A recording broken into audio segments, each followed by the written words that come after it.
Airlines collected over $7 billion in baggage fees in 2023, and the most effective way travelers avoid that number is choosing a carry-on that consistently passes the size check without being pulled aside or gate checked. Not all bags that technically meet stated dimensions pass the gate, and not all bags that look too big actually get stopped. This video covers the 7 bags that consistently slip through, what makes them work, why airlines don't catch them, and which one belongs in your setup. Like and subscribe before we start. Share this with someone who has paid one too many checked bag fees, and let's get into it. 1. The Peak Design Travel Backpack. 45 liters, the bag that compresses to fool the sizer. The Peak Design Travel Backpack comes in a 45-liter configuration. That, by the numbers, exceeds the carry-on volume limit that most airlines publish. The reason it consistently passes is the bag's compression system. When the bag is not packed to capacity, the front panel cinches inward using an internal frame and external compression straps that physically reduce the bag's depth from roughly 10 inches to 6 inches. A 45-liter bag, compressed to 2/3 of its volume, presents a smaller silhouette at the gate than many fully packed 30-liter bags. Gate agents evaluating carry-ons by sight rather than by sizer pass this bag constantly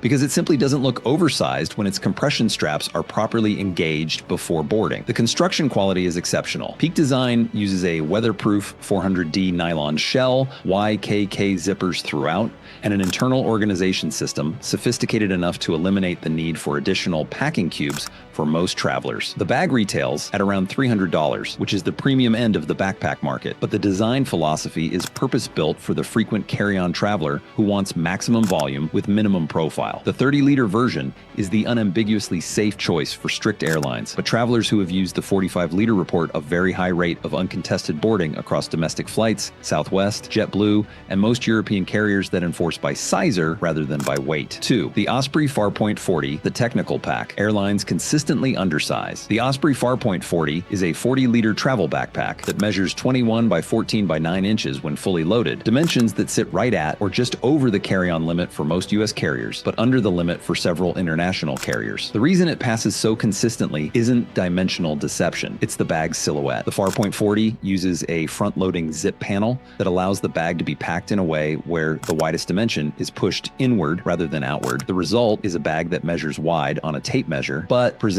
a narrower profile at the gate than the numbers suggest, particularly from the side-on angle that most gate agents use when eyeballing carry-ons. The suspension system on the Farpoint 40 also collapses completely. The back panel and shoulder straps zip away into a dedicated compartment, converting the bag into a duffel-style profile for boarding. A backpack with an exposed frame and visible shoulder harness reads as hiking gear to a gate agent and is more likely to be scrutinized than a bag that presents as a soft duffel. The Farpoint 40 in duffel mode slips through boarding at a rate that experienced travelers describe as nearly universal across their hundreds of combined flights. It retails at around $160 and is one of the best value travel backpacks available at any price point, which is why it remains a perennial recommendation years after its introduction. 3. The Nomadic Travel Bag, 40 liters, the structured bag that passes by profile. The Nomadic Travel Bag occupies an interesting position in the carry-on category because it is marketed explicitly at a 40-liter volume, above the threshold that would make it a universally safe carry-on. But its structured construction creates a bag profile that consistently reads as smaller than it is. The bag uses a rigid base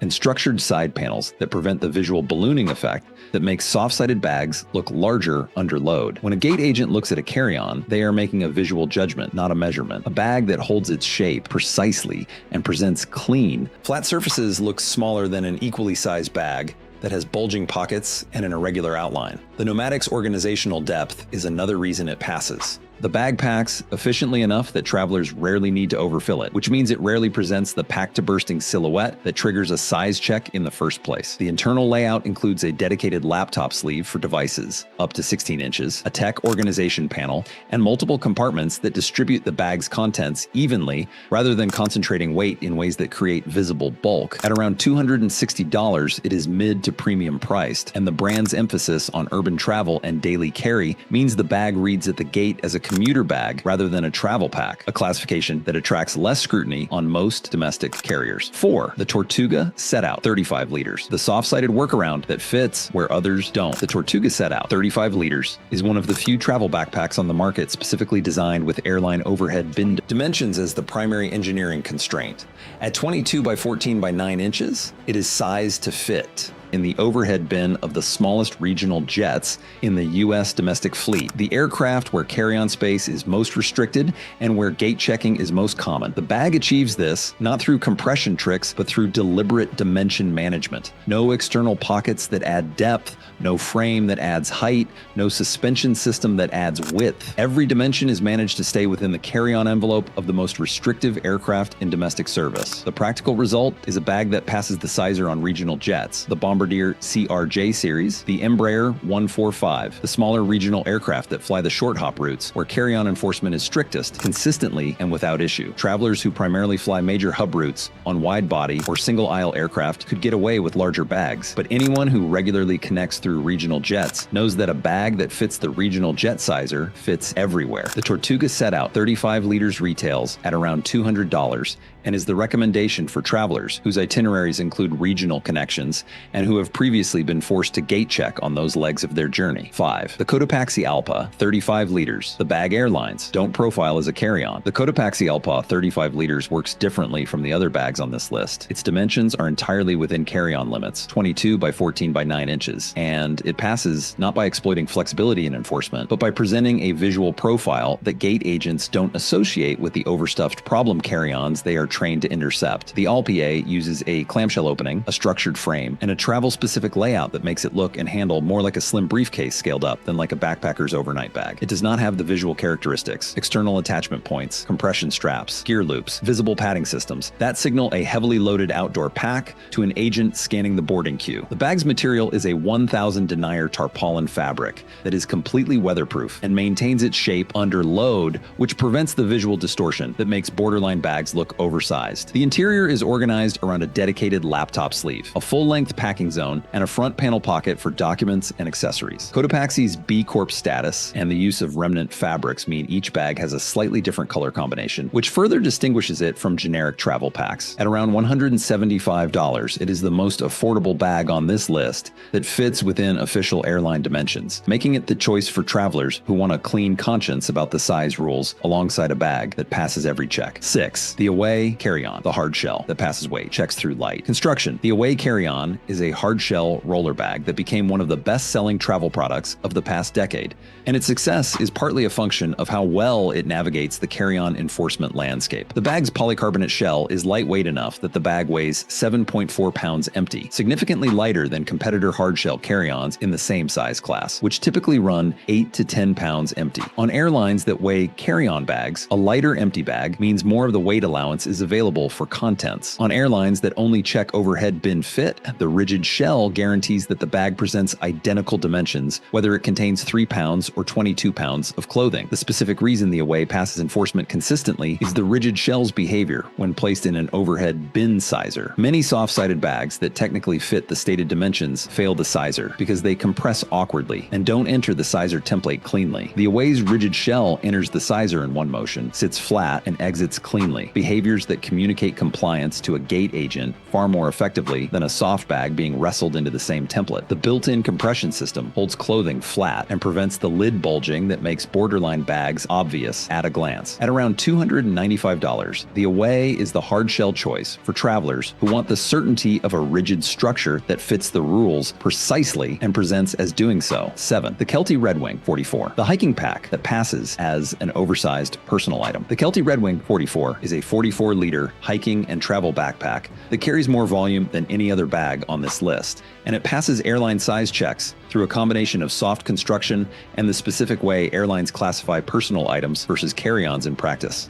At 21 by 14 by 9 inches, it technically qualifies as a carry-on on most major carriers, but its profile, a round-topped, soft-sided backpack without luggage handles or roller wheels, frequently leads gate agents to classify it as a personal item when it's being carried alongside another bag, or to wave it through as a carry-on without measurement when it's the traveler's only bag and presents as understated rather than maximally loaded. The key to the Redwing 44's consistent airport performance is packing discipline. The bag has a top lid compartment, a front organizer pocket, and a main compartment with a hydration sleeve, all of which, when fully loaded simultaneously, push the bag's depth beyond the comfort zone for overhead bin compliance on smaller aircraft. Travelers who use the bag successfully for air travel consistently report packing the main main compartment to 80% capacity, leaving the top lid empty or minimally loaded, and tucking the shoulder straps away to present the bag as a soft duffel at the gate. At around $90, the Red Wing 44 is the most affordable bag on this list by a significant margin and represents the budget-friendly answer to maximum carry-on volume. What airlines are actually checking and what they're not understanding, why these 7 bags pass, consistently requires understanding what airline carry-on enforcement actually looks like in practice versus what it looks like on paper. Every major U.S. airline publishes carry-on size limits, typically 22 by 14 by 9 inches for the carry-on and 18 by 14 by 8 inches for the personal item.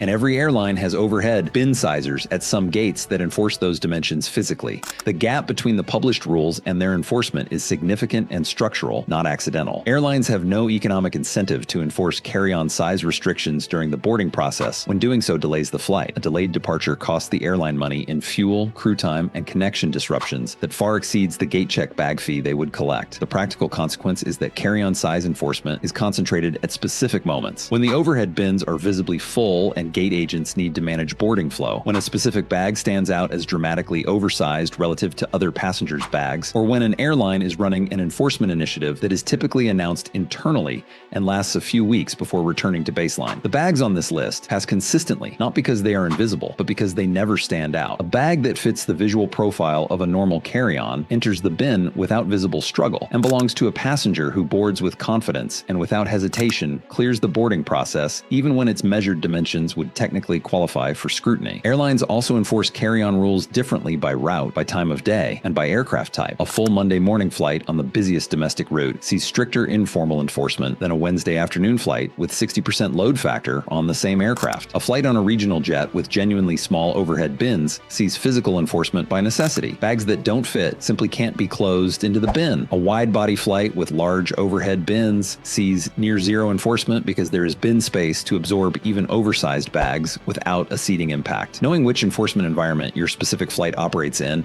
is as useful as knowing which bag to bring. There is also a passenger behavior dimension to enforcement that frequent flyers understand intuitively, but that nobody explains explicitly. Gate agents are making dozens of rapid judgment calls during every boarding process, and their attention is drawn toward friction. The passenger who looks uncertain, who is visibly struggling with a bag, who hesitates at the door, or who makes eye contact in a way that signals they know their bag might be a problem. The passengers who pass the boarding process without scrutiny are almost always the ones who move through it, as if nothing could possibly be an issue. They have their boarding pass ready, they move at a consistent pace, they lift the bag into the bin smoothly, and they take their seat without making the bag the center of attention. Confident, practiced boarding behavior reduces the probability of scrutiny far more than most travelers realize.